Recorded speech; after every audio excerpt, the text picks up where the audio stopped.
तो हेलो मेरे learners and hello hello students. फिर से आज हम लोग एकजुट हैं, एक साथ हैं इंग्लिश एरिना चैनल में। आप लोगों का सभी लोगों का स्वागत है। तो जैसे कि आपने थंबनेल में भी देखा होगा और यहाँ हमारा हेडिंग देख रहे हैं कि डिटर्मिनर्स है, इसका थर्ड पार्ट है।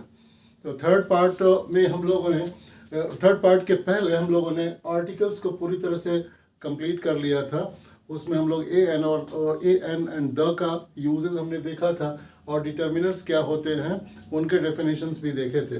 आज हम लोग देखने वाले हैं पजेसिव्स, डेमोन्स्ट्रेटिव्स एंड डिस्ट्रीब्यूटिव्स। अगर पॉसिबल होगा तो क्वांटिफायर्स भी देखेंगे, नहीं तो अगले वीडियो में वो हम लोग देखेंगे, उसको समझेंगे। क्योंकि अगर बहुत लंबा वीडियो होता है तो फिर थोड़ी बोरिंग होती है, और अगर पॉसिबल होगा तो हम लोग कर लें। तो आइए देखते हैं, पहला देखते हैं पजेसिव्स। पजेसिव्स ऐसे वर्ड होते हैं, पजेसिव जो है वो ये पजेसिव्स ऐसे वर्ड हैं जो हमारा पोजेशन, हमारा बिलोंगिंग, हमें क्या बिलोंग करता है, हमें क्या पोजेस करता है, हमारी कौन सी चीज़ है ना, ये सब हमारा हमें बताता है। एक तरफ जैसे for example my pen, my pen, तो माई पेन क्या बताएगा, वो उसका मास्टर मैं हूँ, वो मुझे बिलोंग करता है, वो पेन सिर्फ मेरा है। तो ये आपका बिलोंगिंग पोजेशन बता दिया, है ना। उसी ढंग से और भी चीज़ें, लेकिन ये देखिए पजेसिव्स में, जैसे कि माई पेन, तो ये इसने आपका पोजेशन बताया। लेकिन माई ब्रदर, अगर माई ब्रदर हम कहेंगे तो क्या वो हमारा पोजेशन है? क्या मैं अपने ब्रदर का बिलोंग कर तो मालिक हूँ? ऐसा कुछ नहीं।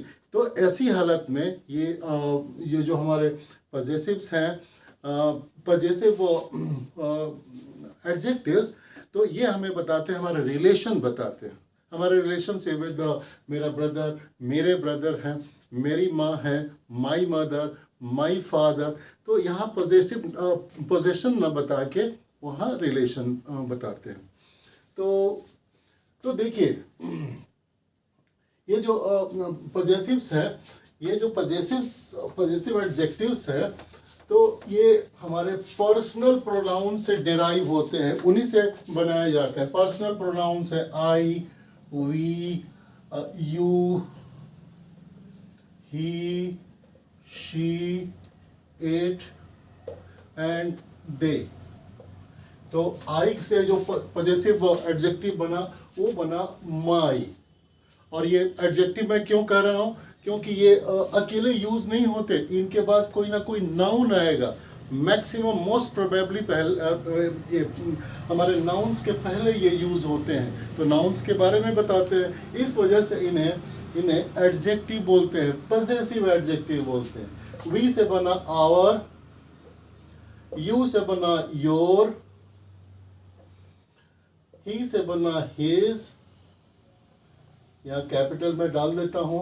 देन शी से बना हर, इट से बना इट्स।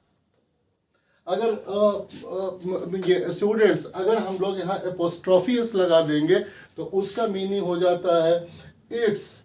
अगर हम लोग ऐसे लगा देंगे तो इसका मीनिंग होता है इट इज। तो ये गलत हो जाएगा, वो हमें नहीं। बस बिना एपोस्ट्रोफी के इट्स लिखेंगे। दे का पजेसिव एडजेक्टिव बनेगा, यानी कि पजेसिव्स बनेगा देयर। तो इस ढंग से हमारे ये पजेसिव एडजेक्टिव्स बनते हैं, जो कि डिटर्मिनर्स भी हैं। वो एक्चुअली डिटर्मिनर्स के भी लिस्ट में आते हैं। तो ये आज हमारा पजेसिव खत्म हो रहा। अगर हम लोग इसमें कुछ नाउन जोड़ते जाए तो हमारा ये बनेगा, सेंटेंस में वैसे यूज कर सकते हैं। My book, our cow, your house, his guitar, her song, its tail। किसी छोटे एनिमल के लिए अगर आप इट बोलते हैं तो देयर, ये देयर गार्डन्स।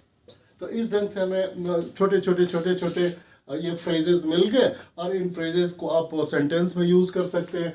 जैसे एग्जांपल के लिए my book is very very nicely covered. Our cow gives 4 kg of milk. Your house is beautiful. His guitar sounds or produces very nice music. Her song was sung beautifully. Its tail is bushy. Their gardens are full of flowers. तो इस ढंग से हमने कई examples के साथ समझा कि पजेसिव्स जो पर्सनल प्रोनाउंस होते हैं उन्हीं से डेराइव होते हैं और ये नाउन्स के पहले यूज होते हैं। तो ये आज हमने पजेसिव डिटर्मिनर्स को देखा। अब हम लोग इसी ढंग से ये आपका एक्सरसाइज बुक्स में मिलता जाएगा और जब भी खोलेंगे इस टाइप के एक्सरसाइजेस को तो आई वी यू, ये my, your, their, our, his, her and their, इन सब चीज़ों से इट्स, इन सब चीज़ों से, इन पजेसिव से आप अपने एक्सरसाइज बनाएंगे और प्रैक्टिस करेंगे जिससे कि आपका एग्ज़ाम में वो हेल्प करेगा। तो इस टाइप के डिटर्मिनर्स आपको कहाँ मिलेंगे? तो पर जब हम लोग पैराग्राफ कंप्लीट करते हैं, पैसेज कंप्लीट करते हैं, वहाँ भी ऑप्शंस में आ सकते हैं और फिर आपका एडिटिंग टाइप के एक्सरसाइजेज में भी आ सकते हैं। तो आपको वहाँ इन सब ऑप्शंस में से चुनना होगा, एक न एक करेक्ट ऑप्शन आपको चूज करना होगा। अब हम लोग देखते हैं डिमॉन्स्ट्रेटिव्स। डिमॉन्स्ट्रेटिव्स में 4 ही वर्ड आते हैं, है ना, मेनली 4 वर्ड आते हैं। वैसे तो एक सच भी है लेकिन यहाँ देखिए दिस, दैट, दीज, दोज, ये 4 वर्ड है।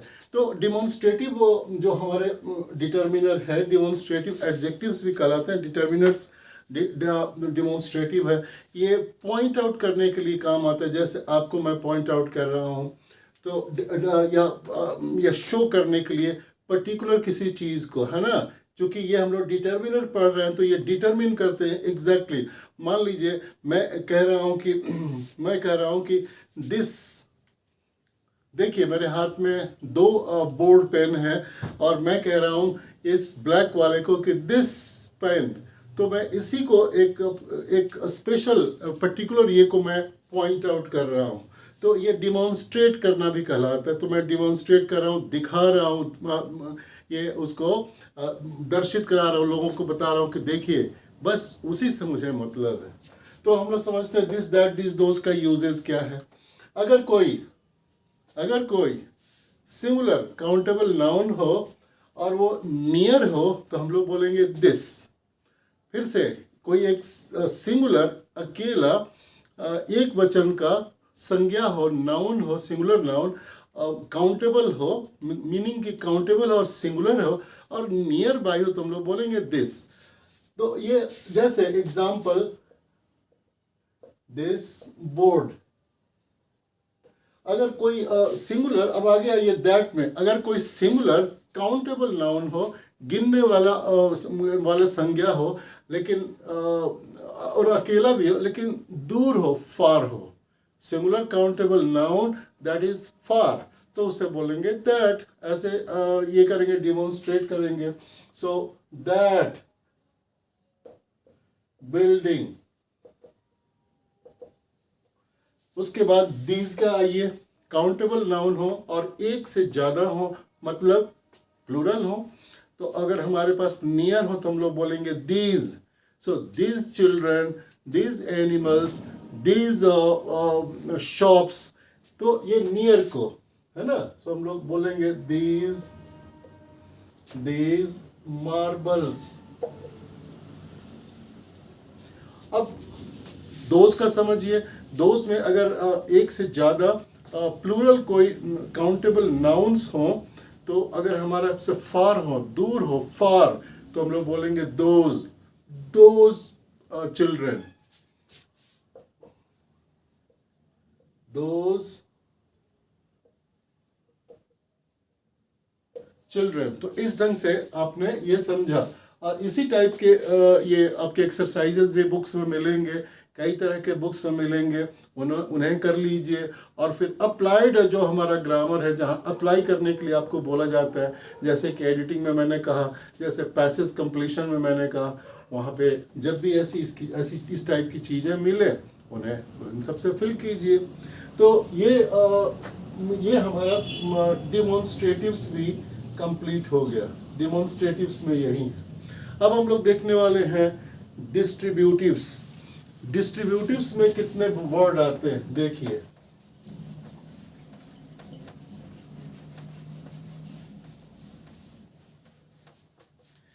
डिमॉन्स्ट्रेटिव्स में आते हैं each, every, either, neither.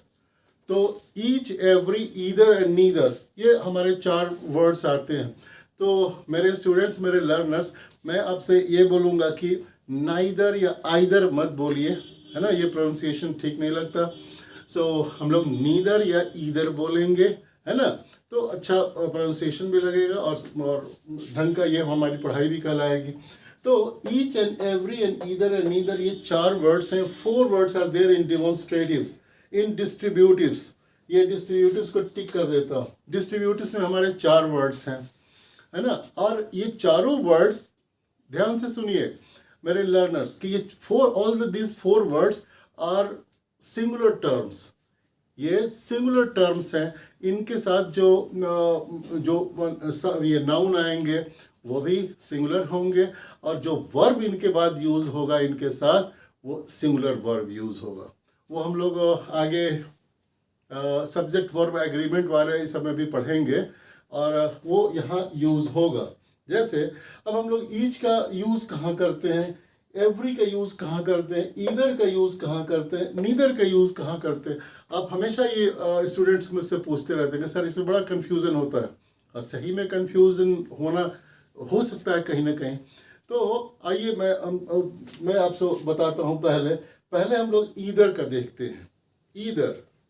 Either मान लीजिए कोई ऐसी चीज़ है जो ये है एंड ये है ना, ये 2 चीज़ें हैं, है ना। तो हम लोग ये कह सकते हैं या तो ये या तो वो, है ना। उसके लिए हम लोग ईदर यूज़ करते हैं। ईदर हम लोग यूज़ करते हैं, ईदर यूज़ करते हैं, है ना। या तो ये या तो वो, है ना। तो उसके लिए हम लोग अगर 2 या ऐसी इस टाइप की चीज़ें हैं तो हम लोग बोलते हैं या तो ये या तो वो। उसमें हमें ऑप्शंस अवेलेबल है। कभी कभी इसका ऐसे भी यूज़ होता है ना। हम लोग का यूज़ होता है कि दोनों ही, बोथ साइड्स। तो हम लोग एग्जांपल दे सकते हैं, you take either of the bus. कोई भी बस ले लो, है ना, you will reach the place at the same time. कोई भी बस ले लो, उस जगह पे तुम एक ही समय में पहुंचोगे। और कभी कभी ये दोनों का सेंस भी लेता है। जैसे trees were planted on either side of the road, means दोनों ही साइड पे पेड़, रोड के किनारे, रोड के दोनों साइड में पेड़ लगाए गए थे। तो इस ढंग से हम लोग देखते हैं कि either gives us option out of the 2 things or 2 persons. We think of one at a time, this one or that one, and in some cases we talk about both the 2 persons or both the 2 things. तो अब आइए examples लिखते हैं। either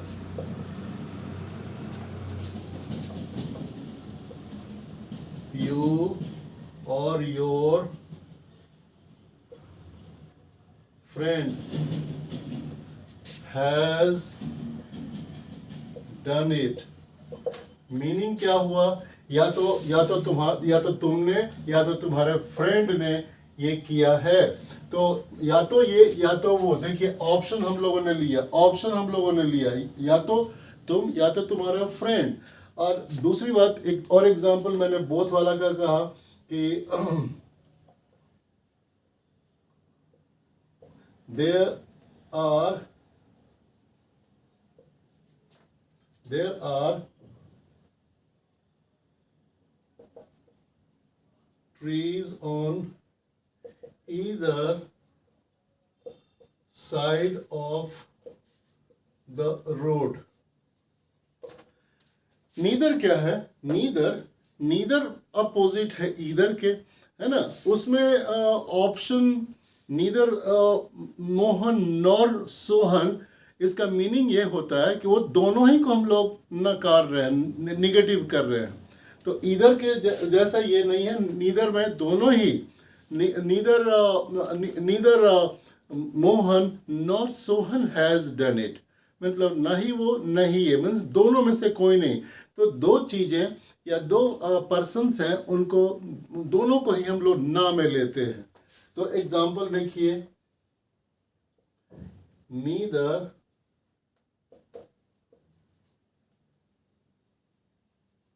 Sohan nor Mohan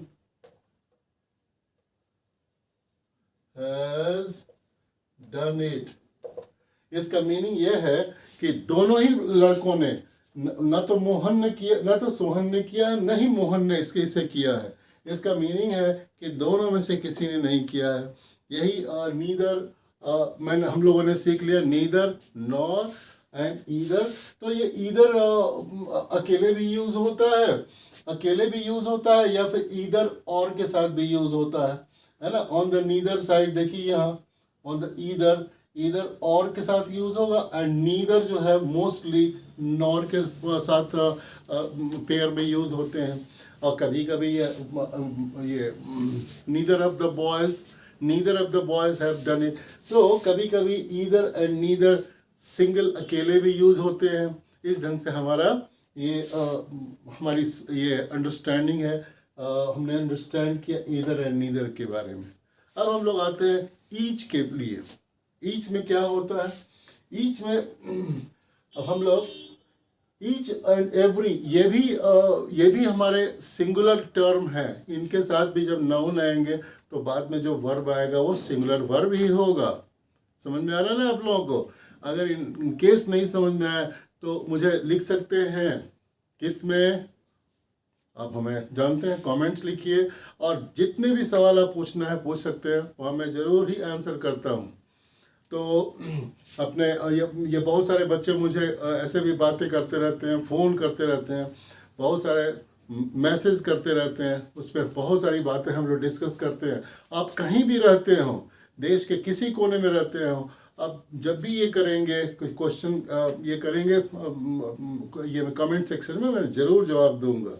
तो देखिए यहाँ each का meaning है कि हम लोग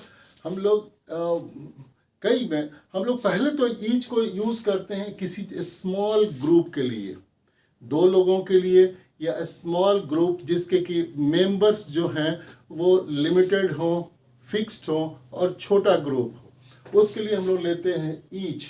और हम लोग अंडरस्टैंड करते हैं, है ना, उसमें सेपरेटली, उसमें उस ग्रुप के मेंबर्स को सेपरेटली लेते हैं, वन बाय वन, है ना। एक एक को सेपरेटली हम लोग अलग अलग लेते हैं, एक के बाद एक। तो ऐसे ये को हम लोग ईच में यूज़ करते हैं। छोटा ग्रुप, मान लीजिए एक क्लास है जिसके कि लिमिटेड बच्चे हैं, 40 चिल्ड्रेन, 40 स्टूडेंट्स, 45, 50 ये स्टूडेंट्स है, वो नोन है, तो वहाँ हम लोग यूज़ करेंगे ईच का, राइट। लेकिन अगर हम लोग एवरी जब यूज़ करते हैं तो मीनिंग वही लेते हैं, सेंस वही लेते हैं।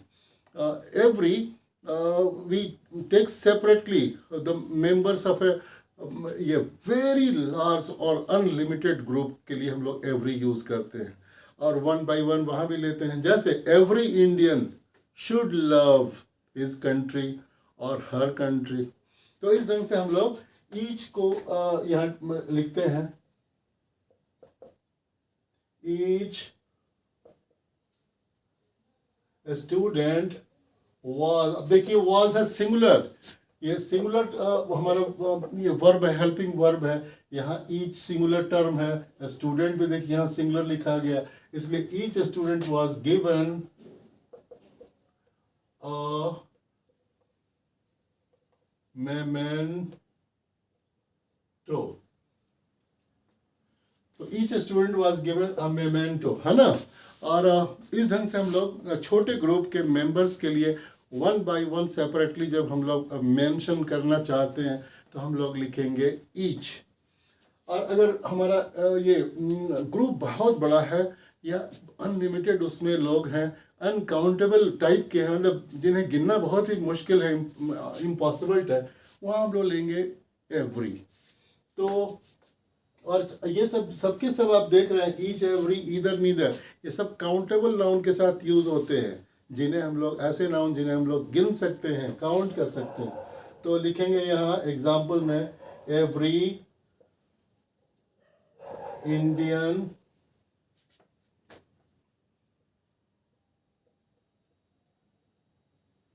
Should love India.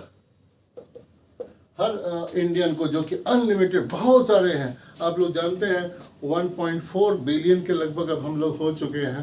तो हर इंडियन बहुत बड़ी संख्या है, बहुत बड़ा ग्रुप है।